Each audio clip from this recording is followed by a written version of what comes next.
प्रश्न सगळं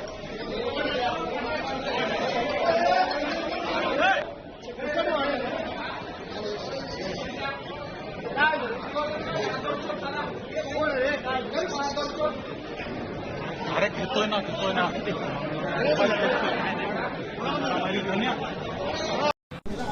वाद झाला किंवा बाचाबाची झाली त्याचा पडसाद आज थेट विधान भवनामध्ये उमटलेले तुमच्या कार्यकर्त्यांमध्ये आणि पडळकरांच्या कार्यकर्त्यांमध्ये कुठेतरी हाणामारी झाली.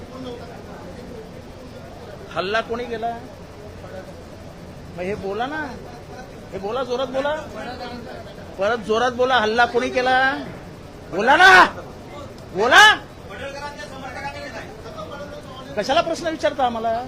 तुमच्यात बोलण्याची हिंमत नाही तर प्रश्न कशाला विचारता आम्हाला? सांगा कोणी केला? जोरात बोला. बस झालं, अख्ख्या महाराष्ट्राला समजलं कोणी हल्ला केला. आम्हाला याच्यापेक्षा जास्त काही पुरावाच द्यायचे नाहीत. जर तुम्ही विधानसभेमध्ये गुंडांना प्रवेश देणार असाल आणि ते हल्ले करणार असतील तर आमचेच जीव सुरक्षित नाहीयेत. मी स्वतः ट्विट टाकलंय, मला आई बहिणीवरनं शिव्या दिल्या आहेत, तुला मारून टाकू, कुत्रा, डुक्कर, अजून काय काय लिहिलंय, काय चालू आहे काय विधानसभेत.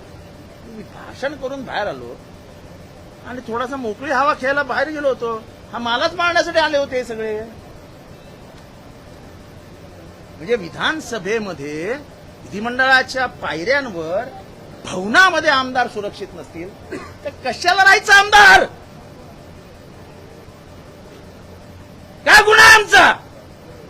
कोणीतरी मवाल्यासारखा येतो आमच्या आई बहिणीवर शिव्या देतो, त्याला ऑफिशियल लँग्वेज म्हणून डिक्लेअर करा ना. अनपार्लमेंटरी वर्ड्स वापरले जातात, करून टाका पार्लमेंटरी वर्ड्स आहेत म्हणून. सत्तेचा एवढा मुजोरपणा, सत्तेचा एवढा माज.